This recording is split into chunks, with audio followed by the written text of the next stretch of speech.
সবশেষ ৬ মার্চ ২০২১ সালে ঐতিহ্যবাহী মোহামেডান ক্লাবে ইলেকশন হয়েছিল। ২ বছর পর সেই কমিটির মেয়াদ শেষ হলেও নির্বাচন হয়নি। আইনি বাধা শেষে দীর্ঘ ৫ বছর পর আগামী ৯ মার্চ আবারও নির্বাচন করার ঘোষণা দিয়েছে ক্লাব কর্তৃপক্ষ। এরই মধ্যে গঠন করা হয়েছে নির্বাচন কমিশন। সোমবার নির্বাচন কমিশনার তফসিল ঘোষণা করেন। রবিবার প্রকাশ করা হয়েছে ভোটার তালিকা।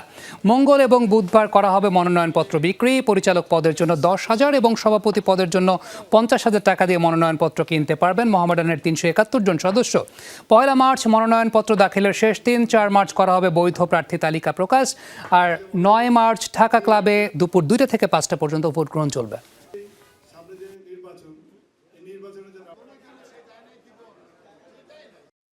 আমরা আদালতের সর্বশেষ যে রায় তার পরিপ্রেক্ষিতে ১৬ই মার্চ ২০২৬ তারিখের মধ্যে আমাদের বার্ষিক সাধারণ সভা অনুষ্ঠানের বাধ্যবাধকতা রয়েছে।